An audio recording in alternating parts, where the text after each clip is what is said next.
Silence and Satsanga. Although Sri Ramana was happy to give his verbal teachings to anyone who asked for them, he frequently pointed out that his silent teachings were more direct and more powerful. These silent teachings consisted of a spiritual force which seemed to emanate from his form, a force so powerful that he considered it to be the most direct and important aspect of his teachings. Instead of giving out verbal instructions on how to control the mind, he effortlessly emitted a silent power which automatically quietened the minds of everyone in his vicinity. The people who were attuned to this force report that they experienced it as a state of inner peace and well-being. In some advanced devotees, it even precipitated a direct experience of the self. This method of teaching has a long tradition in India, its most famous exponent being Dakshinamurti, a manifestation of Shiva who brought 4 learned sages to an experience of the self through the power of his silence. Sri Ramana frequently spoke of Dakshinamurti with great approval, and his name crops up in many of the conversations in this chapter. This flow of power from the Guru can be received by anyone whose attention is focused on the self or on the form of the Guru. Distance is no impediment to its efficacy. This attention is often called satsanga, which literally means association with being. Sri Ramana wholeheartedly encouraged this practice and frequently said that it was the most efficient way of bringing about a direct experience of the self. Traditionally, it involves being in the physical presence of one who has realized the self. But Sri Ramana gave it a much wider definition. He said that the most important element in satsanga was the mental connection with the Guru. Satsanga takes place not only in his presence but whenever and wherever one thinks of him. The following quotation gives an indication of the power of satsanga. It consists of 5 stray Sanskrit verses, which Sri Ramana came across at various times. He was so impressed by their contents that he translated them into Tamil and incorporated them in Uladu Narpardu Anubandham, one of his own written works which deals with the nature of reality. 1. By satsanga, the association with the objects of the world will be removed. When that worldly association is removed, the attachment or tendencies of the mind will be destroyed. Those who are devoid of mental attachment will perish in that which is motionless. Thus they attain Jivan Mukti, liberation. Cherish their association. 2. The supreme state which is praised and which is attained here in this life by clear vichara, which arises in the heart when association with the sadhu, a noble person, or one who has realized the self, is gained, is impossible to attain by listening to preachers, by studying and learning the meaning of the scriptures, by virtuous deeds, or by any other means. 3. If one gains association with sadhus, of what use are all the religious observances, niyamas? When the excellent, cool southern breeze itself is blowing, what is the use of holding a hand fan? 4. Heat will be removed by the cool moon, poverty by the celestial wish-fulfilling tree, and sin by the Ganges. But know that all these, beginning with the heat, will be removed merely by having the darshan, sight, of incomparable sadhus. 5. Sacred bathing, which are composed of water and images of deities, which are made of stone and earth, cannot be comparable to those great souls, Mahatmas. Ah, what a wonder! The bathing places and deities bestow purity of mind after countless days, whereas such purity is instantly bestowed upon people as soon as sadhus see them with their eyes. Why does not Bhagavan go about and preach the truth to the people at large? How do you know I am not doing it? Does preaching consist in mounting a platform and haranguing the people around? Preaching is simple communication of knowledge. It can really be done in silence only.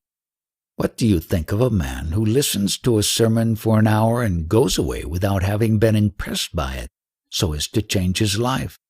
Compare him with another who sits in a holy presence and goes away after some time with his outlook on life totally changed.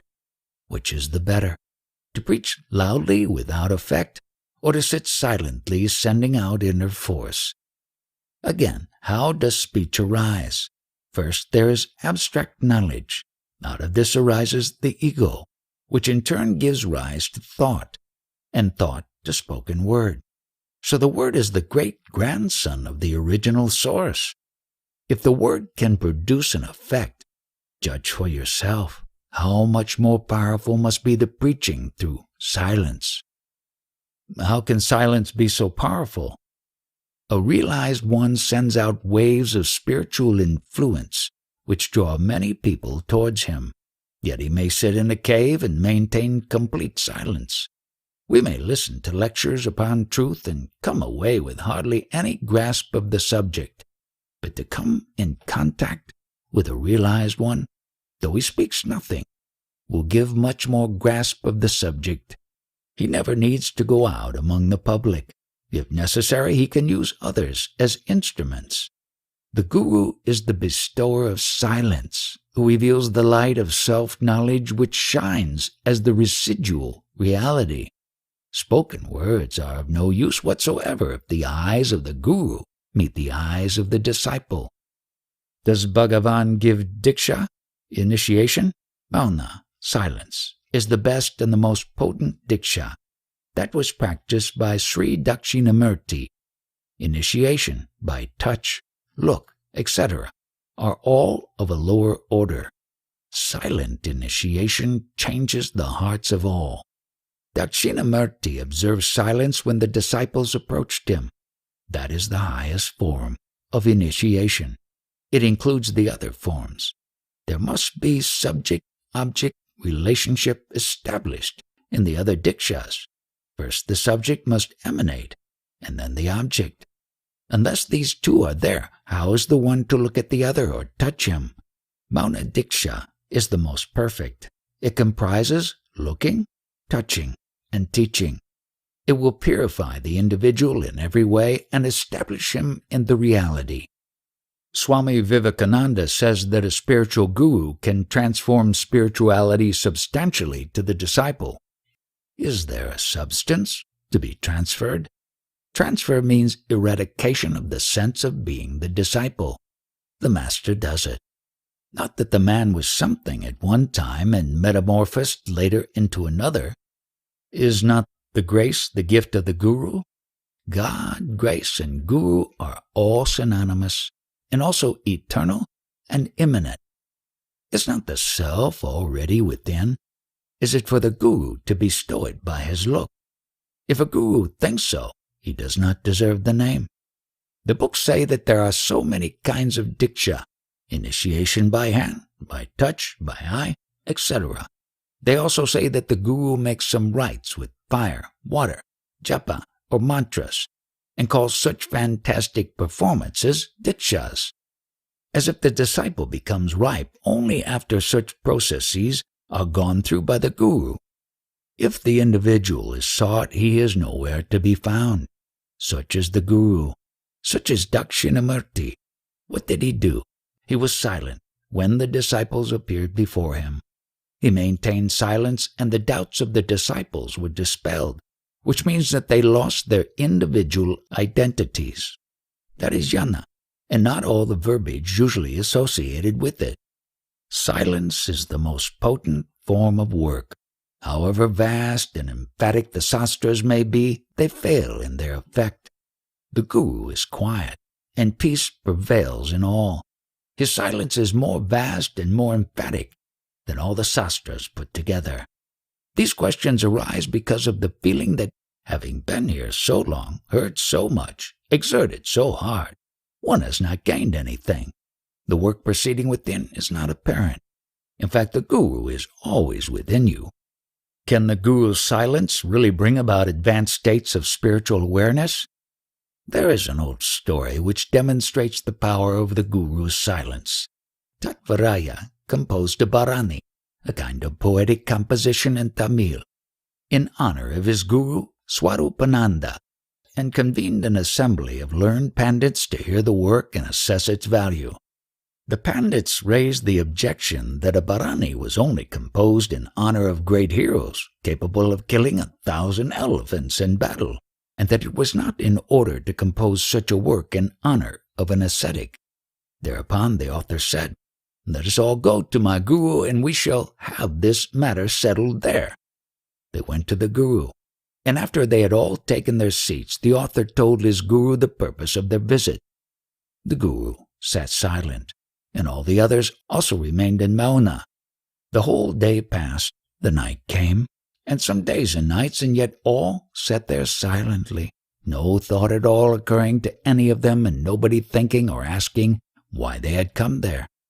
After 3 or 4 days like this, the Guru moved his mind a bit, and the people assembled immediately regained their thought activity. They then declared, "Conquering 1,000 elephants is nothing beside this Guru's power to conquer the rutting elephants of all our egos put together. So certainly he deserves the Bharani in his honor." How does this silent power work? Language is only a medium for communicating one's thoughts to another. It is called in only after thoughts arise. Other thoughts arise after the I thought rises, and so the I thought is the root of all conversation. When one remains without thinking, one understands another by means of the universal language of silence. Silence is ever speaking. It is a perennial flow of language which is interrupted by speaking. These words, "I am speaking," obstruct that mute language. For example, there is electricity flowing in a wire. With resistance to its passage, it glows as a lamp or revolves as a fan. In the wire, it remains as electric energy. Similarly also, silence is the eternal flow of language obstructed by words. What one fails to know by conversation extending to several years can be known instantly in silence, or in front of silence. Dakshinamurti and his 4 disciples are a good example of this. This is the highest and most effective language. Bhagavan says the influence of the Jnani steals into the devotee in silence. Bhagavan also says contact with great men, Mahatmas, is one efficacious method of realizing one's true being. Yes, what is the contradiction? Jnani, great men, Mahatmas, do you differentiate between them? No. Contact with them is good. They will work through silence. By speaking, their power is reduced. Silence is most powerful. Speech is always less powerful than silence, so mental contact is the best. Does this hold good even after the dissolution of the physical body of the Jnani? Or is it true only so long as he is in the flesh and blood? Guru is not the physical form, so the contact will remain even after the physical form of the Guru vanishes.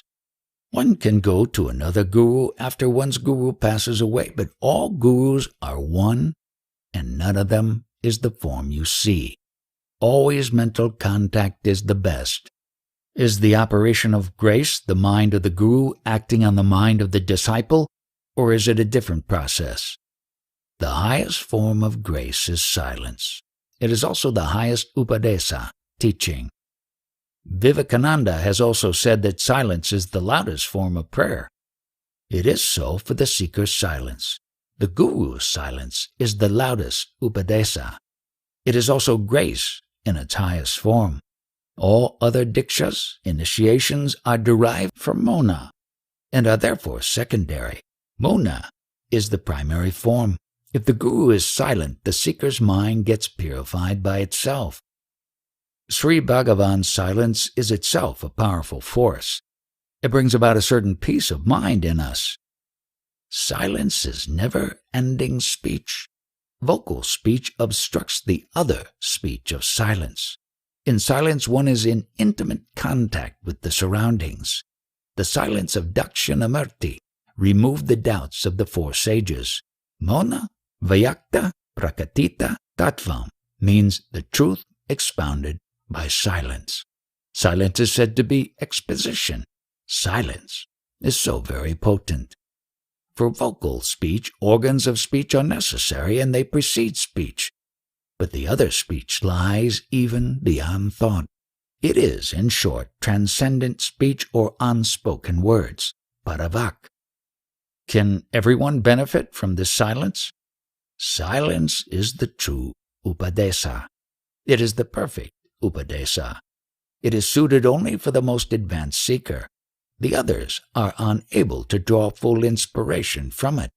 Therefore, they require words to explain the truth. But truth is beyond words. It does not admit of explanation. All that is possible to do is to indicate it. It is said that one look of a Mahatma is enough, that idols, pilgrimages, etc. are not so effective. I have been here for 3 months, but I do not know how I have been benefited by the look of Maharshi. The look has a purifying effect. Purification cannot be visualized. Just as a piece of coal takes a long time to be ignited, a piece of charcoal takes a shorter time, and a mass of gunpowder is instantaneously ignited. So it is with the grades of men coming into contact with Mahatmas. The fire of wisdom consumes all actions. Wisdom is acquired by association with the wise, satsanga, or rather its mental atmosphere. Can the guru's silence bring about realization if the disciple makes no effort? In the proximity of a great master, the vasanas cease to be active. The mind becomes still, and samadhi results. Thus, the disciple gains true knowledge and right experience in the presence of the master. To remain unshaken in it, further efforts are necessary. Eventually, the disciple will know it to be his real being, and will thus be liberated even while alive. If the search has to be made within, is it necessary to be in the physical proximity of the master? It is necessary to be so until all doubts are at an end. I am not able to concentrate by myself. I am in search of a force to help me. Yes, that is called grace. Individually, we are incapable because the mind is weak. Grace is necessary. Sadhu seva, serving a sadhu, will bring it about. There is, however, nothing new to get. Just as a weak man comes under the control of a stronger one, the weak mind of a man comes under control easily in the presence of strong-minded sadhus. That which is only grace. There is nothing else. Is it necessary to serve the guru physically? The sastras say that one must serve a guru for 12 years in order to attain self-realization. What does the guru do? Does he hand it over to the disciple? Is not the self always realized? What does the common belief mean then? Man is always the self, and yet he does not know it. Instead, he confounds it with the non-self, the body, etc. Such confusion is due to ignorance. If ignorance is wiped out, the confusion will cease to exist, and true knowledge will be unfolded. By remaining in contact with realized sages, the man gradually loses the ignorance until its removal is complete. The eternal self is thus revealed. You say that the association with the wise, satsanga, and service of them is required of the disciple? Yes, the first really means association with the unmanifest sat, or absolute existence. But as very few can do that, they have to take second best, which is association with the manifest sat, that is the guru. Association with sages should be made because thoughts are so persistent. The sage has already overcome the mind and remains in peace. Being in his proximity helps to bring about this condition in others. Otherwise, there is no meaning in seeking his company. The guru provides the needed strength for this, unseen by others. Service is primarily to abide in the self, but it also includes making the guru's body comfortable and looking after his place of abode. Contact with the guru is also necessary, but this means spiritual contact. If the disciple finds the guru internally, then it does not matter where he goes. Staying here or elsewhere must be understood to be the same and to have the same effect. My profession requires me to stay near my place of work. I cannot remain in the vicinity of sadhus. Can I have realization even in the absence of satsanga? Sat is aham pratyaya saram, the self of selves.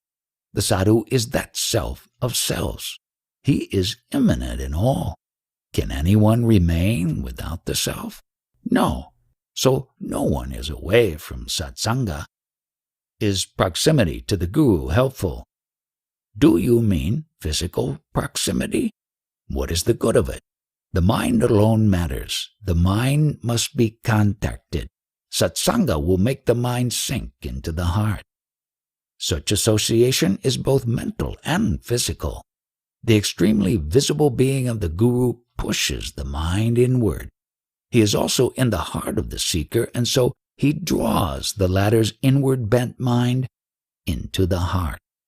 All that I want to know is whether satsanga is necessary and whether my coming here will help me or not. First, you must decide, what is satsanga? It means association with sat, or reality. One who knows or who has realized sat is also regarded as sat. Such association with sat or with one who knows sat is absolutely necessary for all.